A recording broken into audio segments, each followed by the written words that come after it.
Okay, real estate follows the law of supply and demand. From 82 through 90, there weren't any foreclosures. There were very few foreclosures, and from 82 through 90, demand was greater than supply.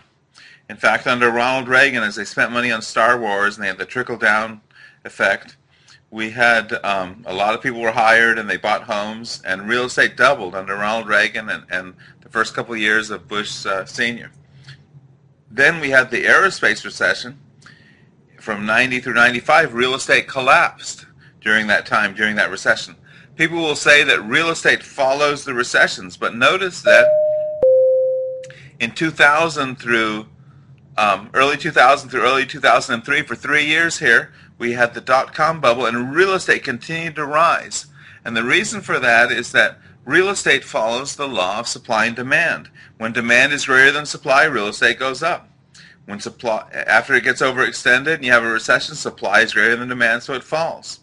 When foreclosures quit increasing as the banks sell off the foreclosures, you've tightened supply a little, so prices get a little stronger.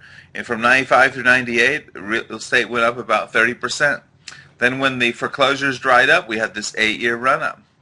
We had an 8-year run-up here, an 8-year depression, an 8-year run-up.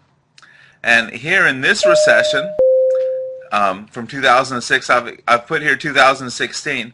I'm expecting this recession in real estate to take an extra year or two. Notice over here you have 8 years up, 8 years depressed, 8 years up, but here I have 9 or 10 years depressed. And the reason for that is, when we look at this other graph here, we see that in America, every 40 years we have a major recession that lasts a decade. It happened in the 1890s. We had, after several decades of lowering interest rates, we had a decade of recession. And then McKinley, he went on the gold standard to justify printing money and inflating the real estate. Then in the 1930s, we had like 15 years of recession, the Great Depression. FDR started 35 government administrations to spend money and inflate the real estate and the economy. In 1971, Nixon went off the gold standard to justify printing money and inflating the real estate. The printing money creates, it strengthens exports a little, like cotton, steel, lumber exports. We're currently the biggest producers of cotton and soybean in the world. And in the 1970s, we were also the biggest producers of steel, aluminum, and wheat in the world. Well, here in the 2010s, after 3 decades of lowering interest rates, the 80s, the 90s, and last decade, the 2000s, we have very low interest rates, and the government can't continue to lower interest rates to stimulate the economy like they did in the dot-com bubble and the aerospace recession. So just like they did in the previous 3 major recessions when interest rates were low, they switched to stimulus packages. Here in the 2010s, they're printing $3.3 billion of cash a day. In the 70s, they were printing $20 million of cash a day. There's a video clip of Ronald Reagan complaining that the government was printing $20 million of cash a day. Well, now it's 150 times more, $3.3 billion of cash a day, and that guarantees we're going to have inflation, which is good for real estate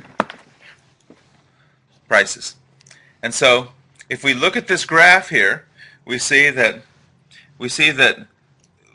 the law of supply and demand works like this. And in the 80s, from 82 through 90, when real estate went up, we had regular sales, that's from owner to owner, and also new construction. And in the census of 1980, we had 222 million Americans. In the census of 2010, we had 310 million Americans. That means that the U.S. population for 30 years has been growing at just slightly more than 2.75 million people per year.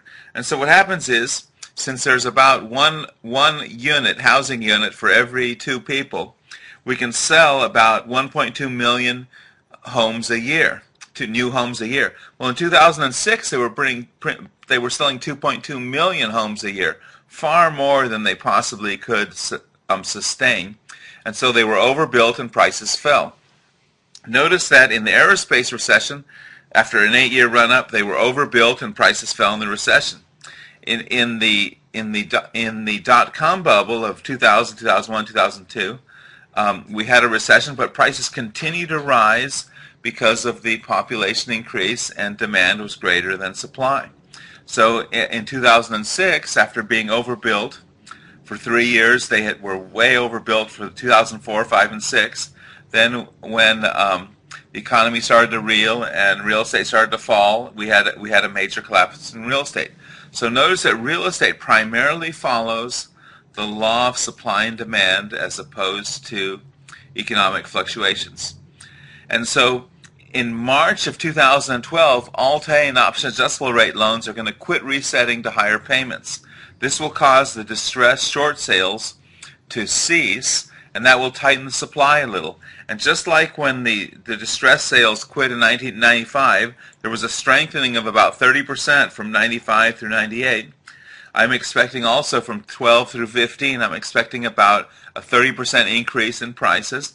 Then around 2015, I expect all foreclosures to be sold off by the banks. That will tighten supply a little more, and then I expect demand to far outweigh supply, and then I'm expecting a 700% increase in prices between 2016 and 2027. If it doesn't happen like that, between 2016 and 2022, I expect at least a 4 times jump in real estate. If it continues to rise, if the economy strengthens, then I expect it to do a very similar thing that it did in the 70s. In the 70s, the last major inflationary cycle, when the foreclosures dried up in 1975, and remember they were printing $20 million of cash a day, when the foreclosures dried up in 1975, from 1976 to 1987 for 11 years, real estate went up 8 times in price in America. And I'm expecting a very similar thing from 16 through 27. I'm expecting a 700% increase in prices, that prices will go up 8 times in price. And so the best thing you can do is buy a home before 2016 and just hold on, because by the end of the decade you'll be paying less in rent for your own home, and that will set you up with a low mortgage payment the rest of your life. And that's my number one recommendation is before 2016, buy a home with a fixed loan, and by the end of the decade you're paying less than rent for your own home. This has been Alan Kendall. Have a nice day. I hope you enjoyed the video. Bye-bye. Now to the other debt burden hitting home. The number of home foreclosure filings in this country soared more than 30% in August. That means a lot more people are saying goodbye to what they thought was their piece of the American dream. NBC's Kerry Sanders reports on one of the hardest hit parts of the country, Florida. In Tampa, Florida, Sheriff Office. the foreclosure crisis hit home today, literally, as Hillsborough County Master Deputy Paul Gordon executed the final stage of yet one more foreclosure. Changing the locks here. Some locksmiths say foreclosures are now their full-time business.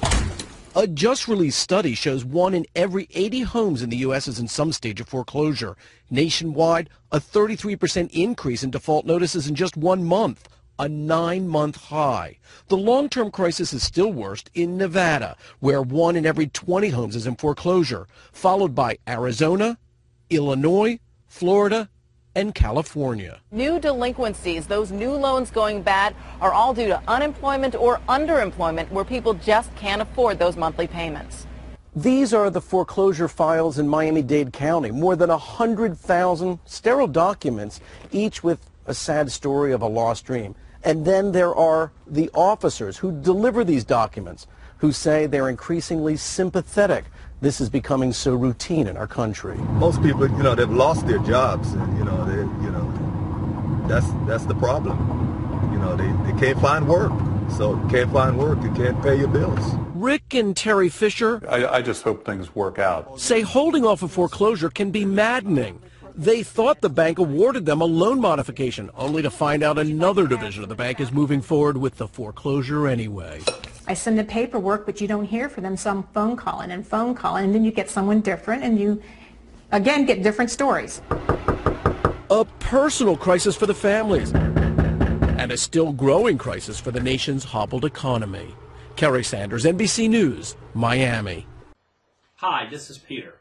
After successfully completing over 1,200 real estate deals in the last 15 plus years, one of my biggest passions in life now is to work with individuals just like yourself and help you achieve both the financial successes and the lifestyle successes that this real estate investing industry affords us.